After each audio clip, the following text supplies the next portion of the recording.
Hello and welcome to another exciting episode of the Aftermath Podcast. My name is Ian, and as always, I'm joined by Dylan. It's your boy. Or alternatively, Not your boy. Yeah. We got a big one. This one, man. This is something we touched on before, but it was back before Ian was fully initiated. Right. We watched Gundam. What? I'm sorry. It's what is the Suit Gundam Wing? Yeah, that's what I was gonna say. Mobile Endless Suit Waltz. Gundam Wing Endless Waltz. I was like, I know there was a long title for this one. Let me make sure I had it correct. Classic shit. Right. We had touched on this one a couple weeks ago. In our Big Robots episode, we talked about a lot of things happening. Mm-hmm. We touched on Endless Waltz a little bit because we watched Wing about months ago. Yeah, it feels like it's been so much longer. I don't even know how long it's actually been. I want to say we finished it at the beginning of the year. The passage of time is convoluted and Orlando. Right.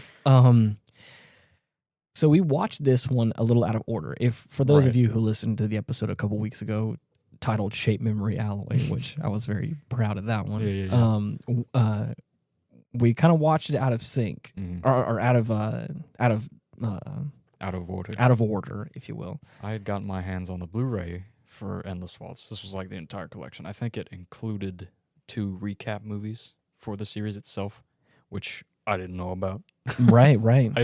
If I did, I would have put those in first and see like how it actually like told the story. Right. If it was like concise and still included everything important. Right. Because there's a lot of fat you could trim with Wing.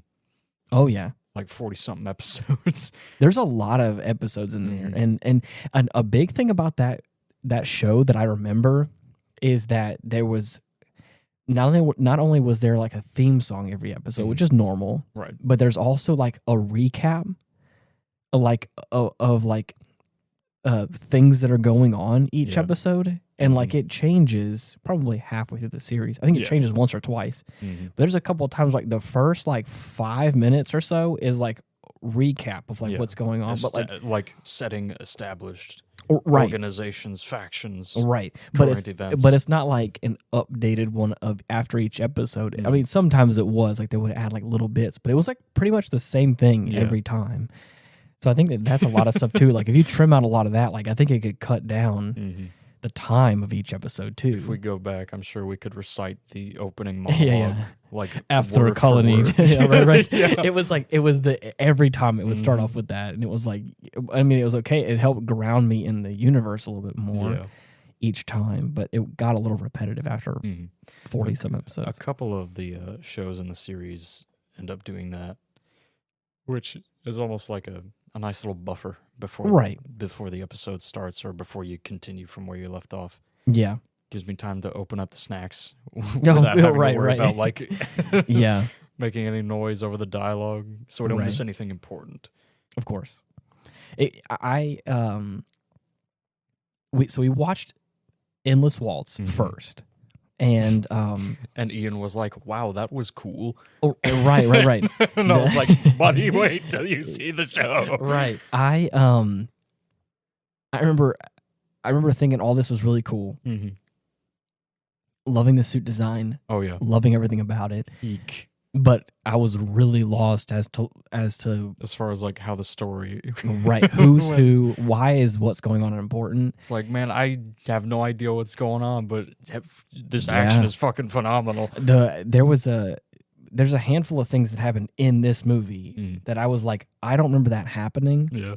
And I think it was because I didn't understand the context of what was happening. It was just a write-off. It's like, oh, well, I mean. Right. I guess that's kind of cool. We'll just set that aside. Characters would show up, and it was like kind of a big deal. But like it'd just be like. And I was like, okay, who's that guy?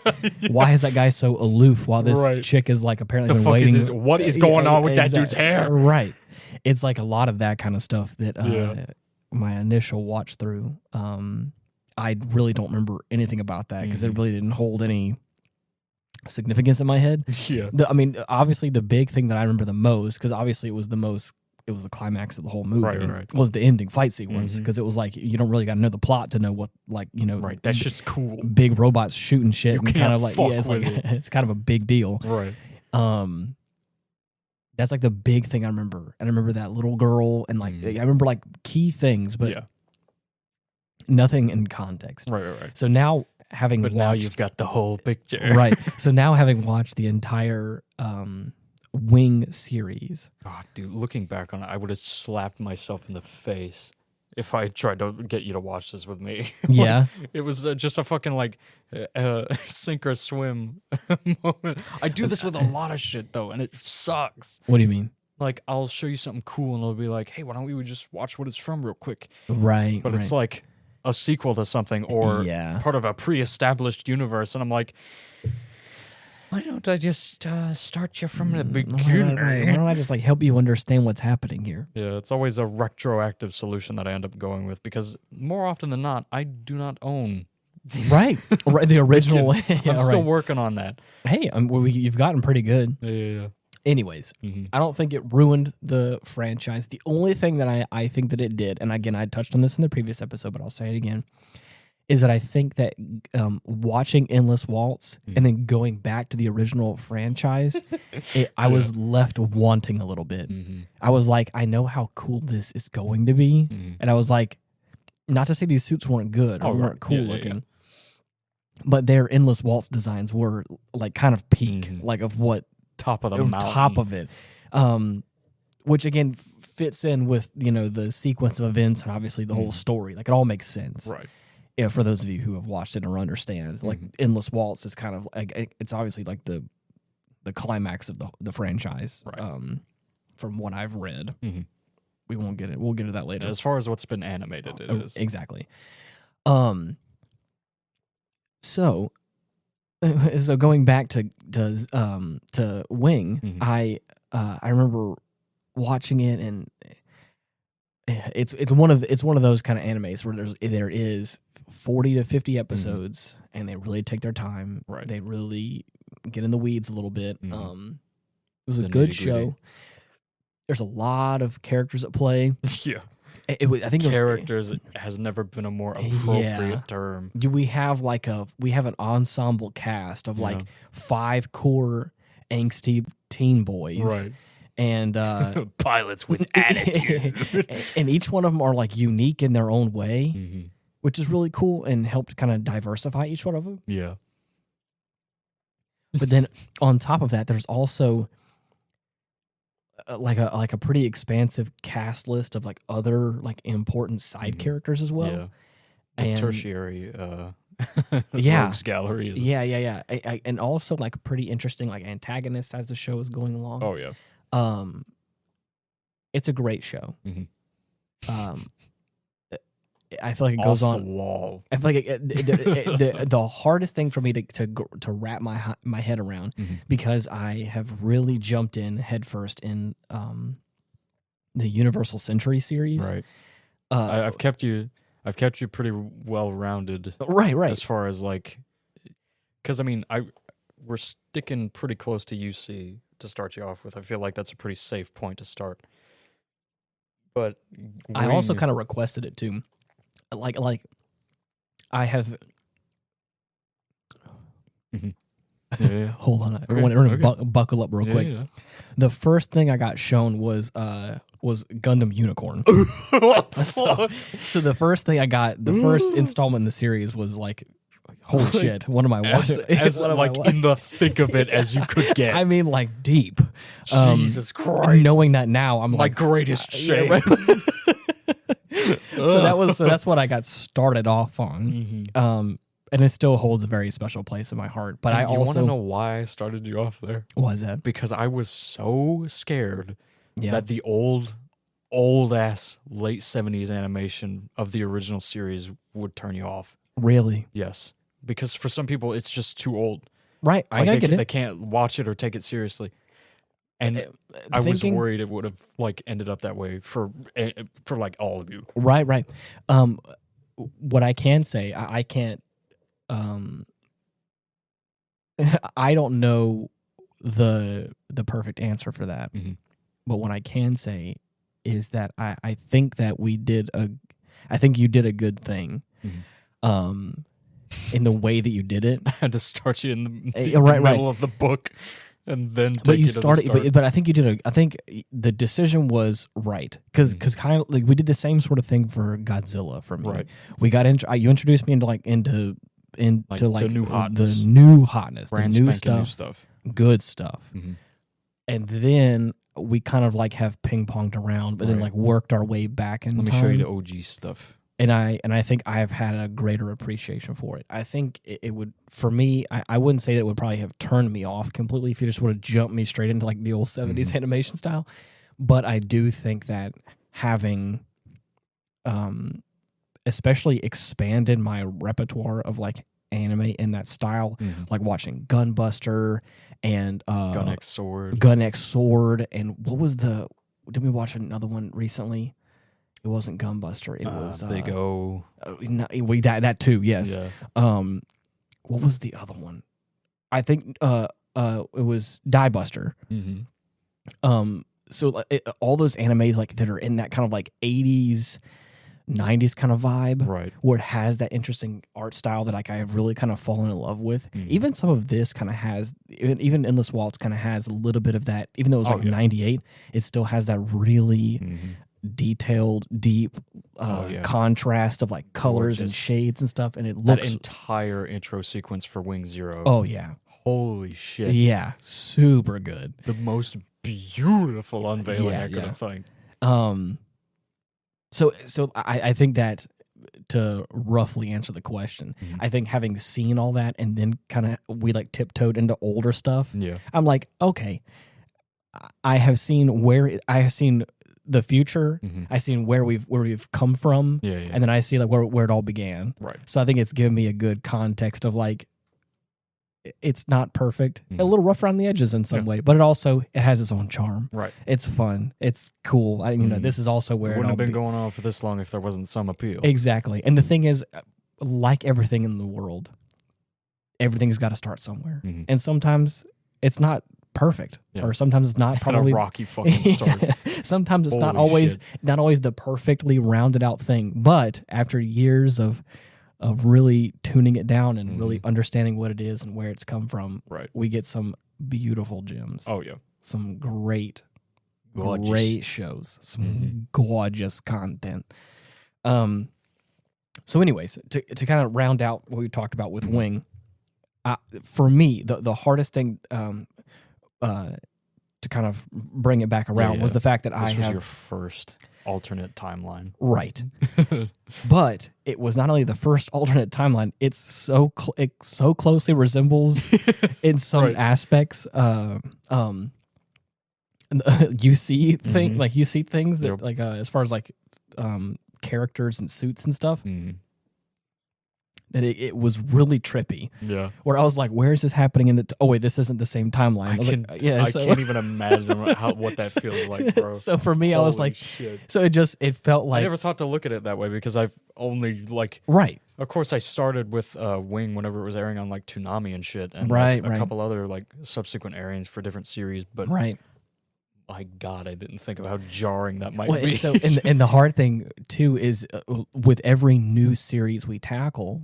Like just recently we finished Zeta. Yeah. I also I try my best. I try my best to like anchor myself in like where we are in history, because like now that I know where Unicorn took place, now that I know where like the original Gundam series takes place, like I'm slowly but surely I keep trying to remind together a timeline. Right, and you show me like videos of timelines, and we've gone over it. I think I know generally the chronological like view of all the series and stuff, but sometimes F91 was gracious enough to offer a now appended timeline. But, right. It really put some things into perspective, thankfully. Exactly, and the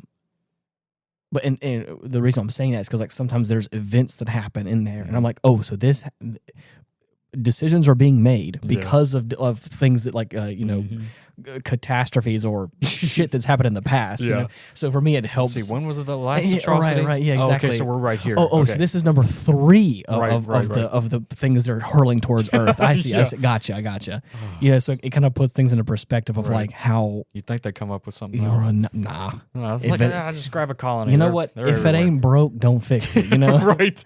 You want to strike some fear into people. It's a consistent threat. I mean, exactly. Nobody's gotten tired of it yet. Wiping out a whole continent will never not scare people. Right. Mm-hmm. Anyways, so that's what I was saying. Though, is a couple of times watching the Wing series, I was like, I was trying to anchor myself in what's happening. I was like, oh no, this is it. And like, what's happening is what we're seeing. Throughout the series for Wing, a total of 3 and/or 4 colonies were destroyed. Oh my god, dude! In some form or another. There was some pretty hardcore stuff that happened in that show. Yeah, nothing near as traumatic as I think Zeta was in some way, but anyways, I'm cherry picking now. So now getting on to Wing. Operation Meteor. Right, and so that is... What is Operation Meteor? It is a secret operation conducted by 5 individual scientists from each colony in an effort to prevent the Earth from really taking advantage of its position of power in order to like subjugate the colonies and treat them all as like second-class citizens. So they send 5 Gundams to the Earth. Like, just unbeknownst to each other. This is a plan the scientists came up with, like, together. But they didn't tell the pilots, of course. Okay. So these 5 random suits just start going around on the Earth and, like, demilitarizing areas by force, mind you. I forgot about that. Oh yeah, they just start wrecking shit left and right. And so this is the events that happen in Wing? Yes. Okay, that's what I thought. Mm-hmm. So all of this discussion that we're having at the beginning, I was like, this sounds awfully familiar to what happened in Wing. So that's what I was trying to figure out. Yeah. Cool. I'm giving like a brief setup. Right. I was double checking. And throughout this entire conflict, the pilots meet each other by way of either targeting the same base or by happenstance. Just at random. Right. It's insane. And can we just which one's your favorite, by the way? Oh man, can I say? I have one. Yeah. But my views on a couple change as we get into Endless Waltz. I really like Duo. Mm-hmm. I like Duo. And I like the Death Scythe a lot. Oh yeah. I like the look of the full arms Gundam. Oh yeah, the heavy arms. The heavy arms, sorry. Mm-hmm. But Troa took a while to grow. Yeah. He's still... Was it just the hair? A little bit. No. It's not the hair. It more so is just... his aloof, almost apathetic he's a little dry. Yeah. But it makes sense because, again, like, coming from a military background, not really having any identity. Child soldier. Right, exactly. It's like had a bit of a rough upbringing. You can see why he is the way he is. Exactly. And that's why I'm not saying I don't like him. I like the Gundam he pilots. Definitely. But at the same time, I'm like, he's just a little too emo for me. Yeah. But anyway. For a guy who works as a circus clown. Yeah, exactly. You think it'd be a little more brevity, but no. Right. No, he plays the part well enough. Of course. In fact, I think that would make a nice segue into saying that Troa Barton is de facto my favorite character in the series. Yes. That's awesome. Mm-hmm. That's really cool. I like the fact that he's on the surface, like, still... like, whoa. Yeah. But, as you get to know him and as this fucking circus girl gets him to open up a bit. Right. He has some deep moments in Wing. At one point, he loses his memory. It's like a defense mechanism. Oh, yeah. Yeah, he really... What is it called? He disassociates real hard. Mm-hmm. He just forgets everything. He freaks out at the sight or mention of any conflict. Oh, yeah. And I forgot about that. They have to, like, break him out and knock some sense into him. Right. in order that to. was crazy. Yeah, it was nuts. Um, But I'm glad that he got to retire, quote unquote, retire with his little lady friend in the circus. yeah. Unlikely place for that. Right. Man. The last place you'd expect. And then what was I can't remember his name. Faye? No. The blonde-haired guy. Catra. Oh yeah. Was it Quatra or Catra? How it's spelled like Quatra, okay. But in the show they pronounce it Catra. Okay. Well, Catra, I like Ray him. Of sunshine, that boy. That's what I was gonna say. Right. Fighting in a mech. Right. Just slicing people to bits. It's like I feel for him because I feel like I really mesh with his character very well. Holy shit, dude! You want to talk about a fucking woo? Yeah, because it's like he goes through some shit. Now that's the thing I would say that where we part ways. Like for his character, just like being a positive person and like trying his best and like trying to diffuse situations. It feels does not kill easily, if ever. Right. It feels like a character I could really get behind. But man, he goes through the ringer, dude, in Wing. God. So yeah, needless to say, like that's hard. But one thing that I was gonna say, and this is the big one. And again, you know my policy about picking favorite characters and how it can't be the main character. One thing I can say is that it was a little hard to like Hiro. Yeah. in Wing. I'll kill you. Because he was so focused on his task. And he was so it was his wall was so high where it was like you really couldn't get through to him. It felt like more machine than man. Right. But not in the same way Troa. I pronounce it? Troa. Unlike his character, where like there was some reasoning behind. Right. And even though that's why they got along so well. Exactly. But even though like his character maybe wouldn't have showed it, like his actions kind of would a little bit, as far as like helping them out or, being a little more sly about it. Hiro it was like really hard to understand like his motive sometimes, or like you understand the motive, but like the fuck are you thinking, bro? Why are you like don't you have any feelings? Is what it felt like. One thing I can say, saying all that, is that in Endless Waltz, I really love his character development. In this movie, man, they really do a good job of grounding him. Yeah, especially because like he feels. Even though we have this team of 5 guys, it's like the quote unquote main characters. He's like the one that kind of starts off the series. The front man. He's the pilot of Wing. So for all intents of the namesake. Exactly. So for all intents and purposes, he feels like if there's going to be a main character, quote unquote, he feels like the one. And so saying all that is watching Wing. There's a lot of really great moments where they really ground his character and they really give him emotion and give him some feeling behind all the decisions that he's made. It takes a while. There's a good bit of build up, especially his interactions with Relina. Right. Oh my God. Exactly. Holy and shit. So even though we only get, how long? Wait, let me just look at this real quick. Does it tell me? Not really standard fare for a someone who supposedly says they're going to kill you to save you like 5 separate times. Yeah. Basically in the span of I want to say it's like an hour and a half or almost 2 hours or whatever. In that span, I feel like we really get this different side of Hiro, and it really makes him feel a little more human. And I love that. Yeah. Because there's a few, especially there's this beautiful sequence where he's just finished setting explosives on a military base. Right. Runs out into a field and just relaxes. Yeah. Sprawls out. And finally, almost done. And the thing is that he has this smile on his face, and again, he's not one to smile very often. Right. And you get this moment of him being by himself and being relaxed. And this girl walks up with this dog, and Are you lost, mister? Right. And his response in the most angsty way possible is, I've been lost since the day I was born. And I was like, Jesus Christ. But again, that is not out of turn for his character. It's definitely not inaccurate to say. Exactly. or not something that he wouldn't say already. Like that from Wing prior on to now, you're like, okay, yeah, that definitely sounds like something Hero would say. Mm-hmm.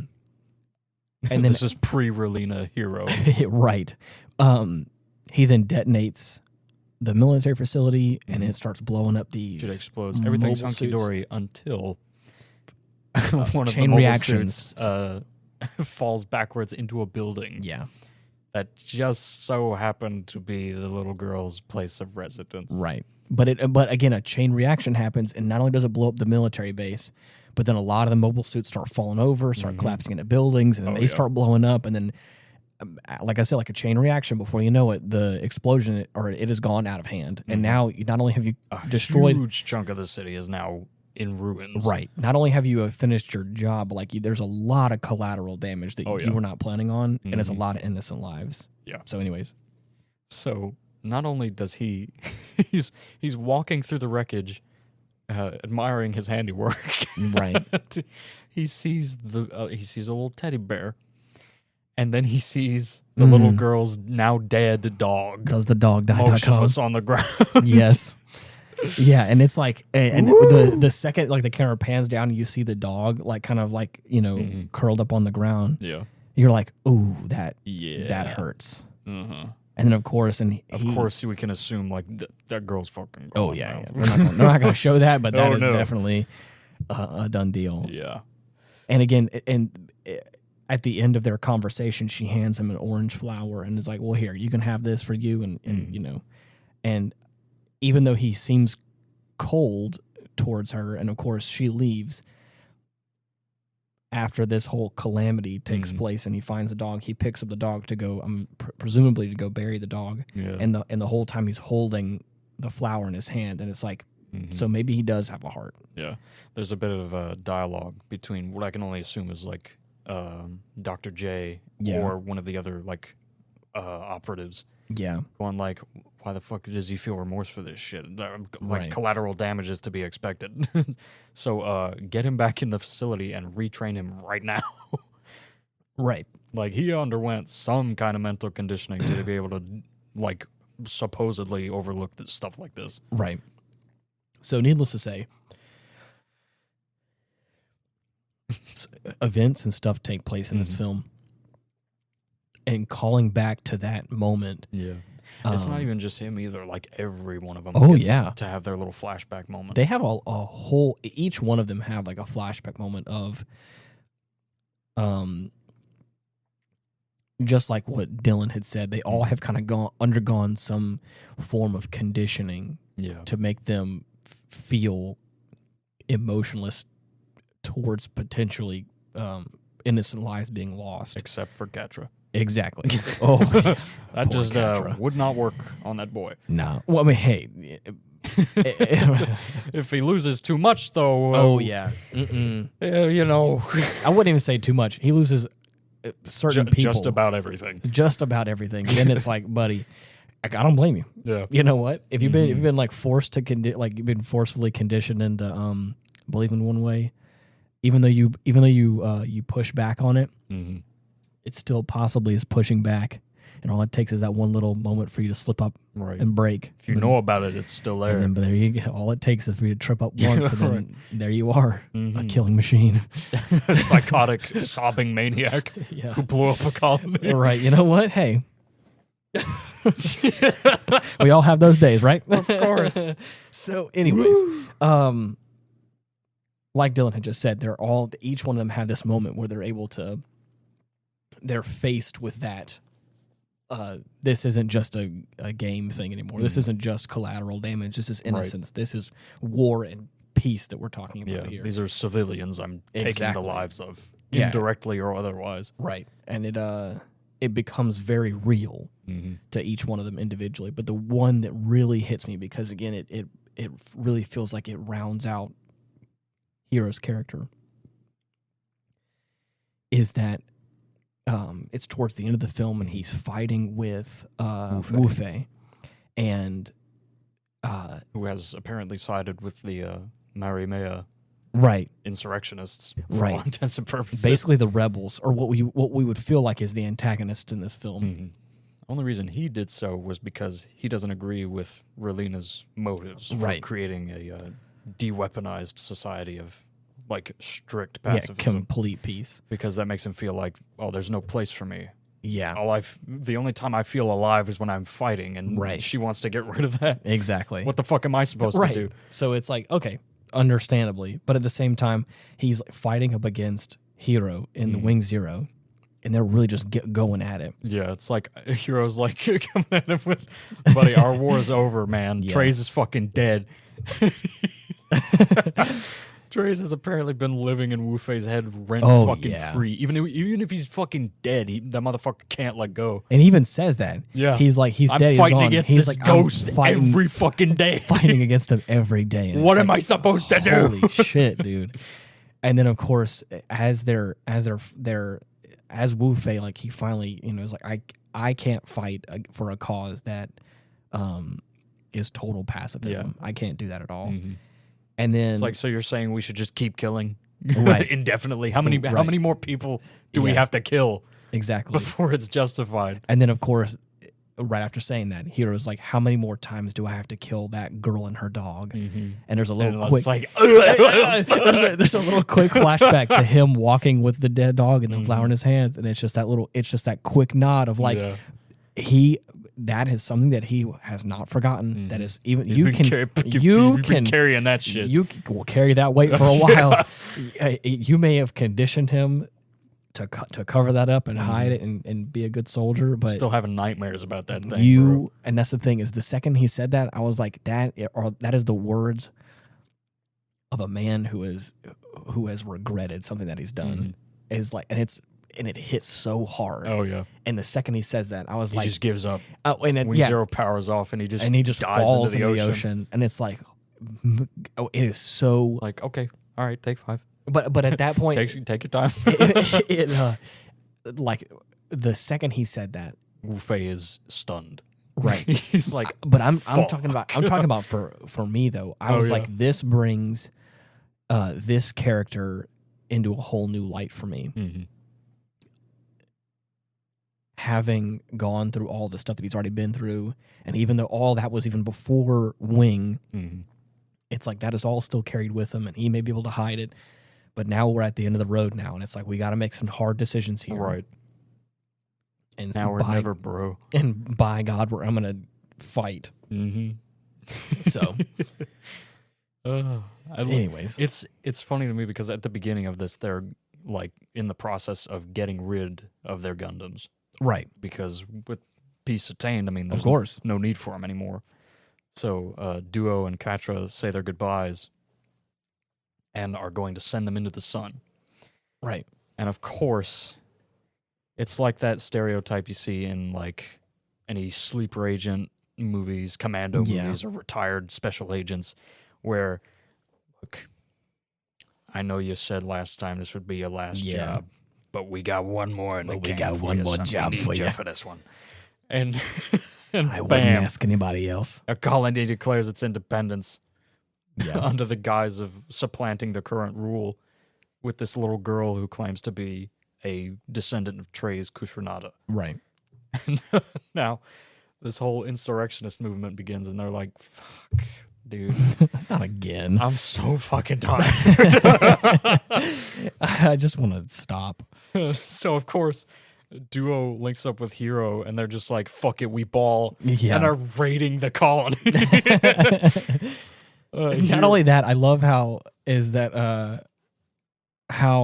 Quattro is he pulls a heel turn like, bruh. Shit. He's like, I gotta get my fucking Gundam. He's like, they've already sent it off, and of course he's sitting there with his ragtag band of guys, and he's just like, we gotta go get the Gundams, and they're like, but we can't. They're on their way to the fucking sun, bro. Like, we can't, and he's like, but hear me out. If we go right now, it should only take us a maximum of 50 days to get there. And we try our best. But since we got this nifty little ship, we could get there within like 7, 5. Right. It's crazy. It's insane. But yeah, so they go ahead and do that. They get he gets the Gundams back through some handiwork, and man, what a wild ride. Yeah, a close shave. Yeah, to be sure. Exactly. But I think my favorite part about this is that Hiro plays the part of the long distance yet ever present bodyguard to really know. Yeah, like he'll be like miles away or in a different colony. Yeah, and within minutes it feels like he'll just be there with a gun ready. It's like, don't worry, I got you. Like, right. Yeah. Like at one point we see him like typing on a computer. He gets the info on Mary Maya, right, and is like, okay, this is who we're dealing with. I gotta go. Relena's been kidnapped. Yeah. Almost like it's a grocery list. Right. It's like, like, yeah, again. Don't worry. Oh, Gotta go get gas. Wait a second. Like, Gotta go get gas and my girlfriend's been kidnapped, so I'll be back after a while. And then even Duo's like, man, what a guy. Jesus Christ. I do like Duo's demeanor. Yeah. I like the fact that he's the guy in the leather jacket. Oh, yeah. I just like that because he just kind of feels like that kind of character. He's also like, Right, the lackadaisical goofball. Right. But he does feel like a little bit of a goofball, but it doesn't feel like it's like comic relief, like bad at all. So he does add a little bit of brevity because everyone's got a chip on their shoulder. Right. Except for Quattro, who is like kind of just like he's a good guy. Yeah, he dealt with all his baggage. Yeah, right. But he may be more soft around the edges. So I'd like that Duo's he's the glue. there. Exactly. But I do like that even his story is like, it's his story. Like in this film starts with him saying, well, I guess I'm the god of death again. And it's like, God. And it was like, you're talking about Duo? Yeah. Oh, I was like, what a raw line. And of course his flashback is like, he's going to go ahead and destroy. He's just going to blow it up. Death Scythe. And he's grown very attached to the Death Scythe. He refers to it as his buddy all the time. Of course. I mean, I would. Initially, before Operation Meteor started, he was just going to destroy him because he didn't want him to be used as a weapon of mass destruction. Right. But after that, the Doctor convinces him. Right. The Doctor has sabotaged the bomb, has taken out all the firing pins and whatever. So, like, he just like nonchalantly walks up to Duo, takes the gun out of his jacket, and is like, so you're going to shoot me with this, huh? Yeah, see how it is. Like, old man, I was going to kill everybody here. Including myself. Right. It's like, holy shit, dude, okay. Like, ain't doing it. No, can't have that. Yeah. And he's like, and then he basically encourages him to like find a better way. Right. And tells him to steal the Death Scythe. Steal the Death Scythe, and then you make the way. Don't if let you think you can do a better job, go right ahead. If you're scared of somebody else taking the Death Scythe and making it a weapon of mass destruction, then take it yourself. And then prove everyone else otherwise. Prove yourself wrong. Yeah. And it was like, well, shit. Like, damn, all right, fine. Yeah, you know what? I guess I'll just be the god of death then. Yeah.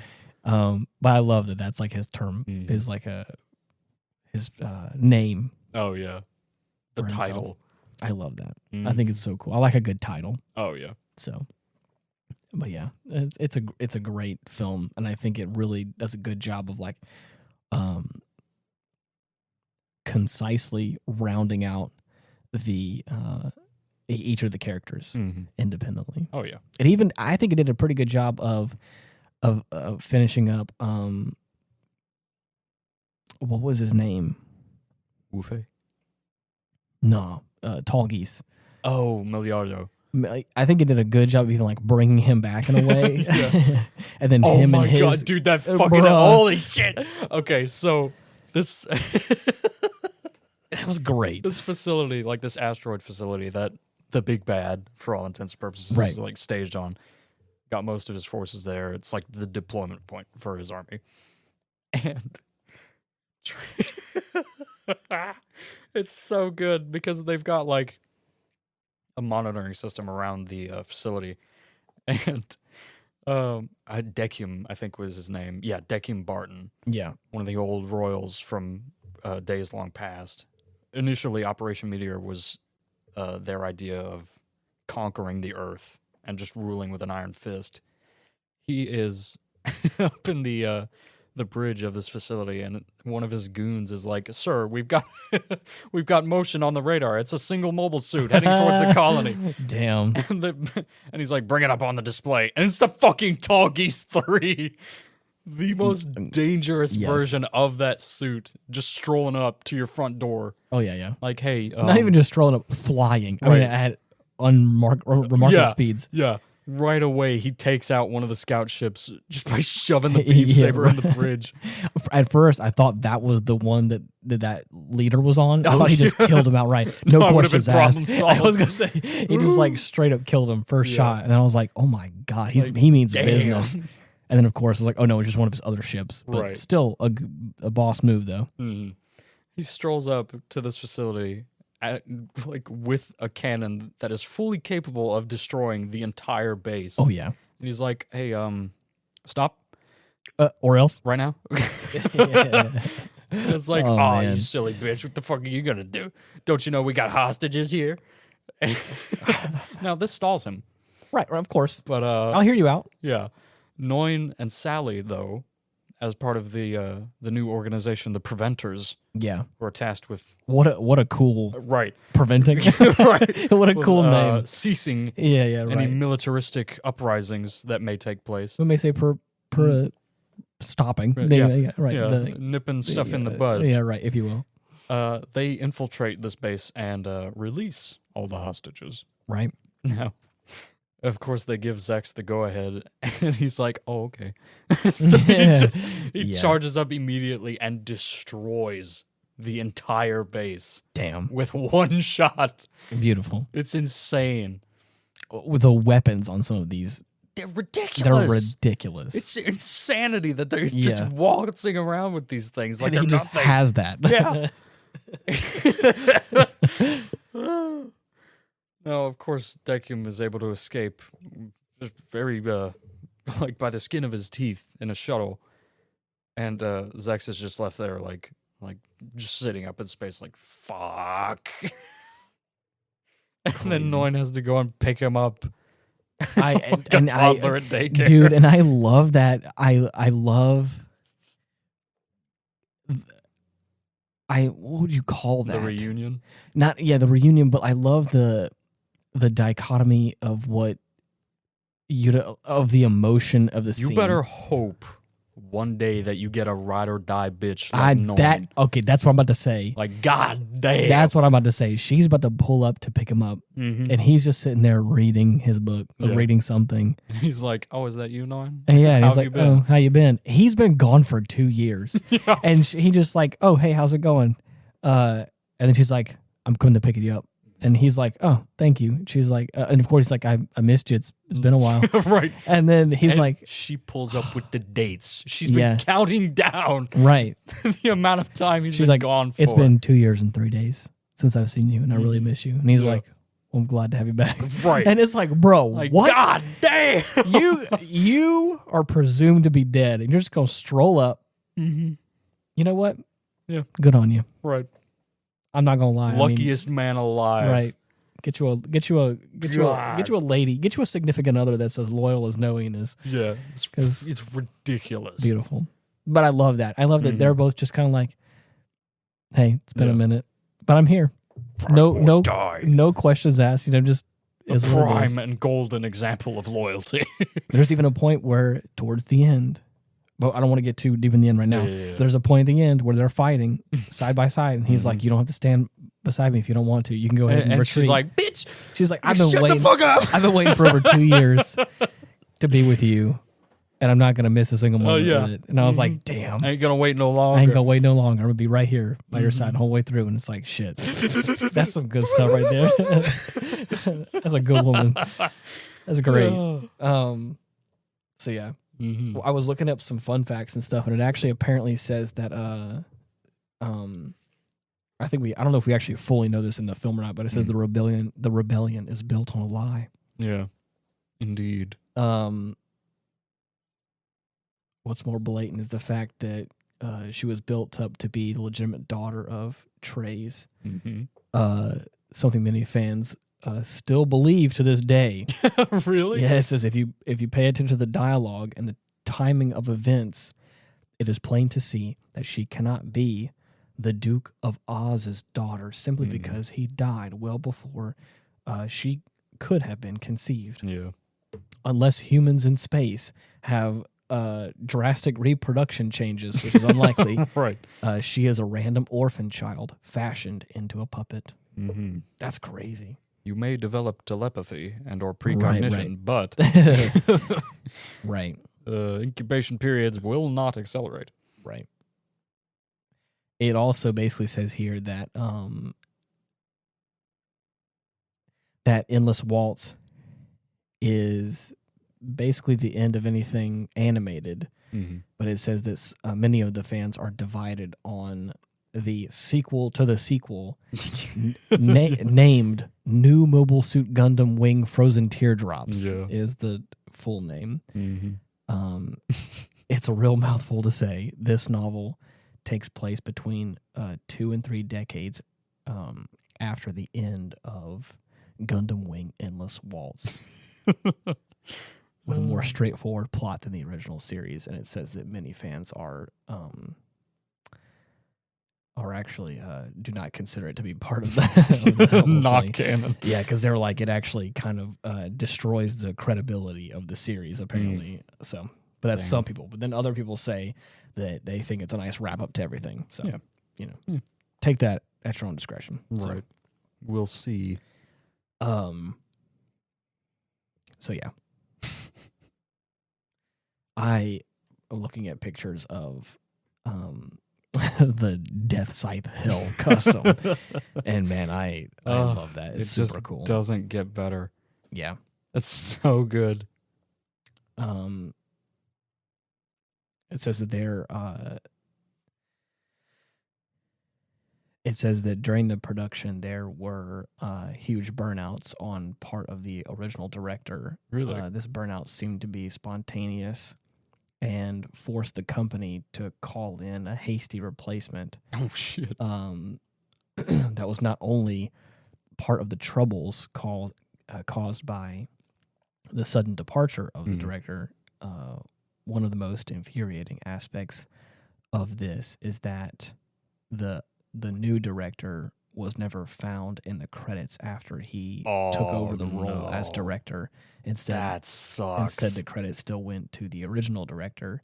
Damn. Thankfully for us, the show turned out to be absolutely killer in just about every way. Yeah. So the new director would go on to direct the next entry in the series after War, Gundam X. Mm-hmm. Yeah, they got the same style. That's cool. Mm-hmm. that's super sad, but also kind of cool at the same time. That's crazy. I had no idea of that. Yeah, that happened. That's crazy. So yeah. Mm-hmm. How about that ending though? Oh my god, dude, it was perfect. I love that you get to see what everybody gets up to after the fact. Oh yeah. Like, oh my, okay, Wu Fei, that motherfucker did a turnaround. Oh yeah. Mm-hmm. It was shaped up real quick after that right. verbal beat down from Hero. The thing is, after hearing from one of your friends just how much of the burden he also carries, puts things into perspective, and you start to relate a bit, because after that we get a flashback of his home colony self-destructing. Right. And it's like, you know what? How many times do I have to witness that as well? Yeah, you mean to tell me that shit could happen again? Right. No, I'm done. Yep, I'm out. Yeah. When in doubt, just throw a colony is what it feels like. Right. And this is also another one of those. The ultimatum of all ultimatums. They also consider that for a hot minute here in this film. Mm-hmm. But at the very end, this film is a great example of feeling like you're going out in a blaze of glory, just giving it all you got. Oh yeah, just up against the odds are stacked against you, and you're just knocking out as many dudes as you can. A total of 7 up against a group of innumerable hundreds. Yes. And then just when all hope is lost, just when you think that you're all risen from the deep, you're out of right. Comes the angel of death, like Cthulhu out of the ocean. Right. Here comes Wing Zero flying. While the Mary Rebellion forces have been busy dealing with the rest of the Gundam team, like on the ground, right, like in the middle of the city. Hero slyly flies up above the shelter. Yeah, may I say, there is nothing like the silhouette of the Wing Gundam just sprawled out in midair. Yeah, with his legs, Buster rifle pointed down. I'm not even talking about that moment. That moment's good too. I mean, like the moments whenever he is standing straight out with like his legs crossed and the wings just out. It just it's a beautiful sight. Oh, yeah. For like a machine. It has such this like natural these natural curves in like got a the very wings, organic shape, and it looks super cool. And I love it because it still feels so much like a Gundam. Oh yeah, but it's so unique. Anyways, but in this moment specifically, he's God damn, now I want to put together the master grade I have of him. Do you want to build that with me? I mean, yeah. We're new project. New project. And he is standing there, more like hovering there, legs sprawled out, wings just spread, and he is holding the weapon. Yeah. We all know the weapon from, I'm pretty sure, the end of Wing. Oh, yeah. Iconic. Because he fired it a couple times, didn't he? Yeah, he starts off the series with that gun, right? Like just as a starting weapon. Yeah, it's albeit the first version of it. It's still very powerful. Can take out multiple mobile suits at once, but we never see it used to eradicate a structure until like partway through the series after it's been upgraded into like the Twin Buster rifle. And that's what I mean. The Twin Buster version. Yes, that like can like take out a whole ship. A whole colony. Or a whole colony. It's on the same level as the Tall Geese's weapon in the same similar way of like, you just have that, and it's like, just don't mind me. Whatever, I could destroy part of a continent. Exactly, who cares? Yeah. I can really wreak some havoc unintentionally if not used properly. And so I love that. Again, it feels... Some people would probably call it cliche, but I like it. Is it, again, like, everyone's like running out of ammo. People, I'm pretty sure Quattro like loses one of his blades to his swords. So like they're on their last leg and they're still trying to throw against all laws, runs out of ammo. I know, and they're all his miniguns stop firing, and you're like, bruh. And once he runs out of ammo, we're in a bad spot. And all of them are like, all three are like back to back. Yeah.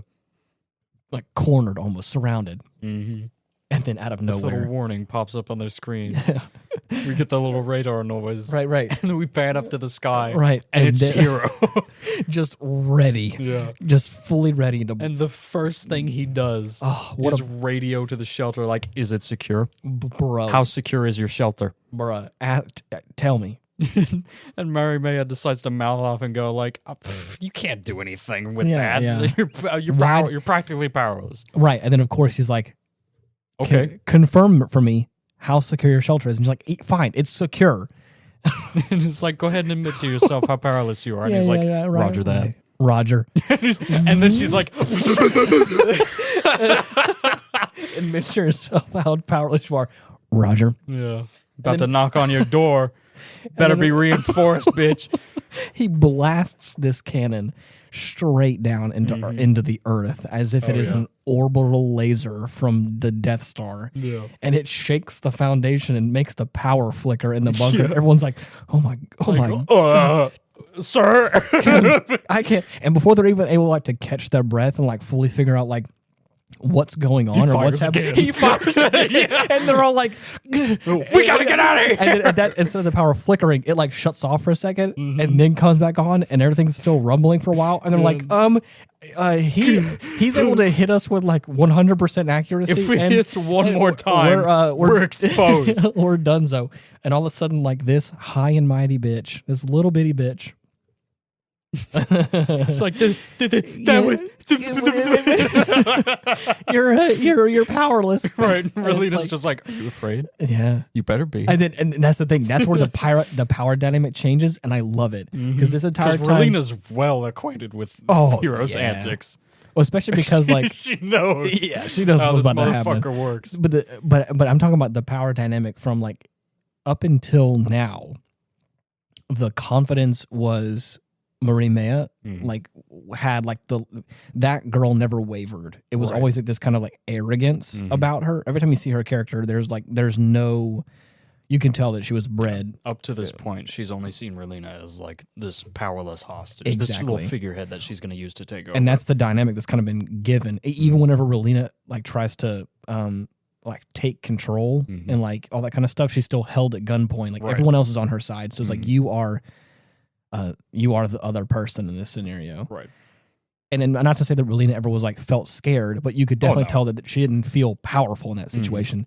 And for the first time, whenever all that happens, and like again, whenever the little lackey was like, if he hits us again, like we're gonna be exposed. Relina goes from powerless hostage to saving grace, and even, your only chance at survival. Not only that, but like it's even like the camera changes because now the camera is at Marie Mea's height and like looking up to Relina, and she just has this like stoic presence of like, are you afraid?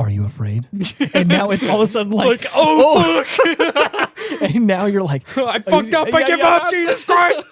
It's in that moment that you're like, and now all the power's in Relina's hands, and it's like, I'm not scared. What you gonna do, bitch? Relina's not scared, not one bit. And everyone's like panicking, and all of a sudden it's like, you done fucked with the wrong ambassador. Yeah.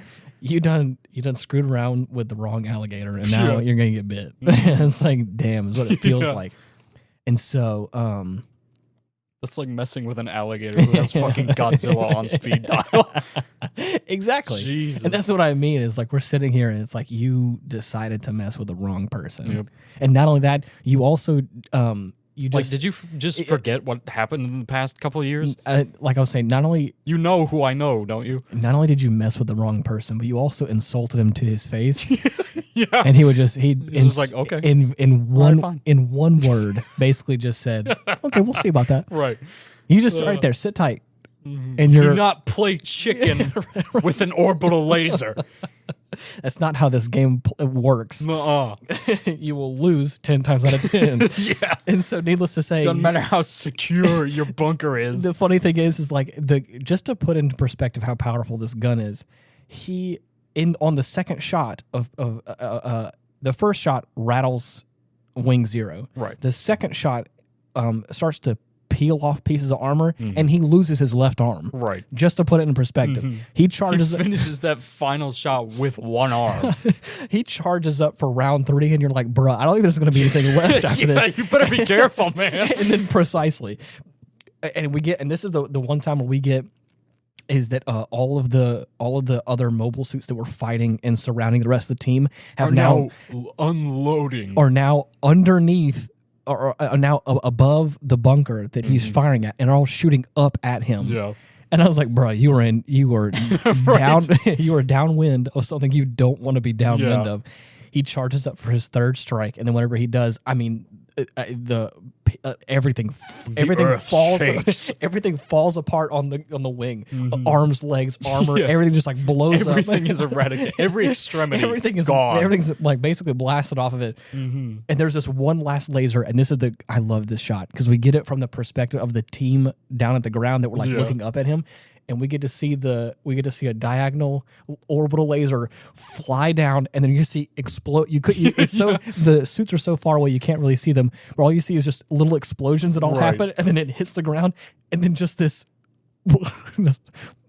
smoke plume of explosion. You're like, holy shit! The equivalent of a nuclear bomb. He really just did that. And then, of course, at that time, what was the lady's name that came in to like save them? Save Relina and Marie Mea.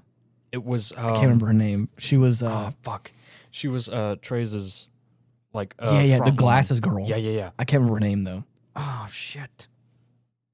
I don't remember it either. Yeah, right. Damn it. She was a character that kind of felt like a split personality character. She had like starts off like as this like, oh man, just conniving like evil bitch. Yeah. Right. But as soon as she's in front of Trey, she's like soft as a puppy. Of course. Every time that she would take her hair down out of her bun and take her glasses off, she was such a sweet, nice person. Different person. You're like, what is what the fuck? A personality disorder? But every time she would put the glasses and the hair back up in the bun, she was instantly bitch mode activated. Persona adopted. Like, bro, what? So anyways, she is now in her normal persona, or I guess her nicer, comes in sweeter. clutch. Only because she thought Mary Mayo was actually Trey's daughter. Right. And the persona like came back a bit and was like, I can't let his daughter die. I can't do that. What the fuck am I thinking? What kind of bodyguard am I? Right. But also saves Relina in the process. They go underneath one of like those big metal desks. Mm-hmm. Rubble falls. Yeah. But not the whole base gets blown up though. Right. And so, after it's all said and done, dude, our big bad guy, apparently the grandfather of Marie May, is that who it is? Is that who that guy, the old guy is? Her supposed grandfather. He's basically the main brainwasher and like the person. She's actually his granddaughter. Okay. Yeah. So, but regardless, he's still brainwashing her, believing that she is going to be queen because of all that kind of stuff. Right. So, anyways, he's standing there, and of course, on his high horse, and he's like, he's saying a whole bunch of shit, and then, it's about to be. I love this part. The other lady like is about to slap some sense into the poor girl. The poor girl, like she walks away and is like, I'm gonna be queen of the new world or I'm whatever. fulfilling my father's wishes. Exactly, and proceeds to walk away. And Relina like darts to steal the slap. Oh, steal the slap. And I'm like, it's like, nah, this bitch is mine. Nah, I've been her hostage for too long. I get the glory of this. I get to slap her. After everything's done for her, she just gets one good pop across the face. And I was like, damn, that's right. Little discipline there. Oh, yeah. You failed. Because at this point, she had also said, like, I've never lost. I'm always a winner. And you only believe the things you do because you lost your war. Right. I'm different. I'm a winner. Right. It's like slapped her in the face. Like, you're a loser now. You lost. How does it feel to be a winner now? Right. You smug little bitch. Now, of course, she's all good now. That knocked some sense into her. Of course, she's on the straight and narrow. They say more dialogue that's more like, This ain't it, Chief. This ain't it. Yeah. You are not that. You're not the queen of the new world. You're not going to be the queen of Earth. That's just not the way this is going to be. I'm tweaking. Yeah, right. All that shit I was saying before, that's cap. Yeah. Damn. Ugh. Grandfather's like, don't brainwash that girl. And it's like, you already brainwashed her. Right. Sorry. I don't mean to double dip here. Oh, Jesus. No, I was taking your job from you. Right.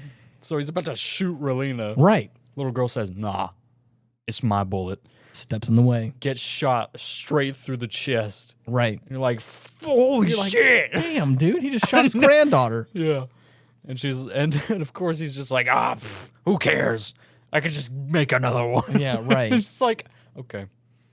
One of his dudes is like, all right, buddy, that's it. I'm drawing the line. Okay, you gotta go. All his guys are on edge at this point, but they don't show it. Right.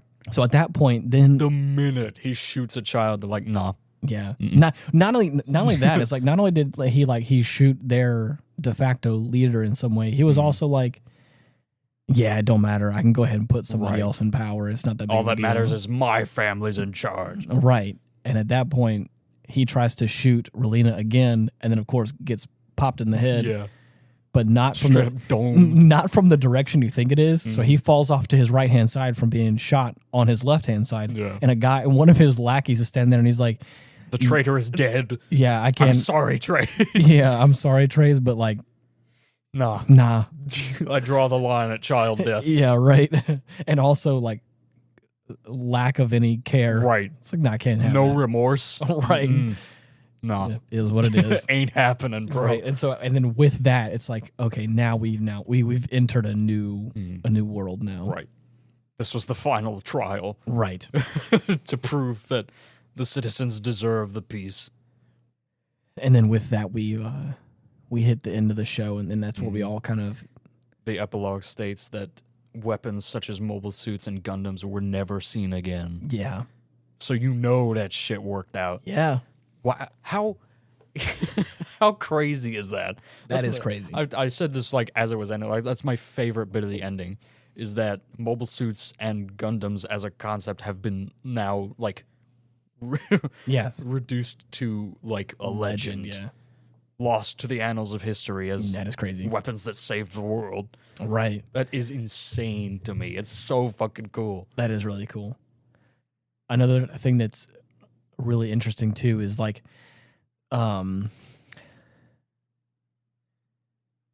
is the fact that like all of it was destroyed. Yeah. Like voluntarily. Right. And it's like, that is crazy to think about. Yeah. Just like what you were saying initially, like the fact that it's crazy to think that it's all relegated to history. Mm-hmm. It's just so interesting that like everyone decided to all get on the same page. Right. One of my favorite bits at the end there is after most of the fighting is just about finished and Hero's like in the bunker, like pointing the gun at Mary McGaw. You hear one of the dudes say, "Another Gundam has shown up at Defense Line 6." Yeah. And it's fucking Wu Fei in the Nataku. Oh, yeah. Like escorting this congregation of civilians who are protesting this rebellion. Right. Of course, they're all unarmed, but Wu Fei's just chilling there like, go ahead, do something. Try it. These are all your citizens. Right. What you gonna do? Huh? And as if let's just say hypothetically you were down to kill your citizens, I want to see you try to kick my ass. Oh yeah, there's gonna be a swift recompense. Right. You may have been able to knock out my friends pretty good, but just know that I'm still fully here. I'm fresh, bro. I'm ready. I'm ready. I still got all my ammo. Yeah. I'm good to go. Can you say the same? Right. And it's like, damn, what a badass move. Such a good shot. Yeah. There's a lot of really good things at the end of the film. Mm-hmm. I also love, I was laughing because like the theme song kind of picks up and starts going. Yeah. And like halfway, halfway through the song, like it starts to get this like, like this like interesting, like, this interesting section of the theme. Like electronic beat. Right. And just flying off. It sounds identical to the Mortal Kombat theme. Test your might. Yeah, exactly. And that just, the theme song switches over and I just go, Mortal Kombat! And Dylan was like, that's so good. It was perfect. I loved it. It never occurred to me that they sounded similar. Right. There was a couple of jokes that I cracked in the middle of the film that I thought was really funny, and I can't remember what. Yeah. I can't remember them now, but anyways, doesn't matter. That's fine. It was good. I loved this film. I loved watching it a second time now, having context. I really thought that getting the full picture. I really thought that it brought it all back around for me. Mm-hmm. Some of the characters had a really good, I think, turnaround. Oh yeah, definitely. So if you had to describe this film in 3 words, what would your 3 words be for this? I'm gonna go with the big fuck laser. Yeah, that's a good one. Yeah. Man, I would say, space angst team. Yeah. That fits. That works. I like that one. Well, anyways, yeah, I feel like we touched all. I think we hit all the major topics here. Yeah. Everybody gets to retire. They all blow up their Gundams. Yeah, happily ever after. Man, may I say the sound effects, not only for like some of the weapons, like the big laser weapons and stuff. I love the way the Buster rifle sounds in this, dude. So good. That silent shot where you hear it charge up and it just unloads. It's perfect. So good. But then with that also the self detonation sounds. Oh yeah. And like the fact that they like glow and then they just like disintegrate before like blowing up. Super cool. It's a cool look, cool sound. Beautiful. I love it. A proper send off. That's the equivalent of a Viking funeral. Yeah, if there ever was one. Right. But anyways, for those of you looking to listen to more episodes or just try and find us, we have a link tree /Ian Wolf where you can find all of our links and all of the different platforms that we're on, all that kind of stuff. Or you could just type in Aftermath on all the major podcasting platforms. Should be able to find us that way. You could also gather up a bunch of folks, start up a protest against your local government, and we will appear. Oh, really? In mobile suits to escort you. Also, blaring the podcast. Oh, yeah. Over the loudspeakers. Just so they know who they're fucking with. Right. I heard also if you go far enough out into space and you actually find a space colony in an asteroid, it'll be in there somewhere. It'll be just us. Find it though. We'll be recording at a table in like a park somewhere. Right. You know, just chilling out. Yeah. Or if you take your most prized possession and you bring it outside and then you self-detonate it in the process of that sacrificial send-off. We will be in the crater. Right. We will be in the ashes of it. You can find it there.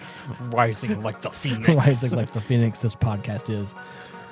But anyways, until next week, thank you so much for listening. See you. Bye-bye.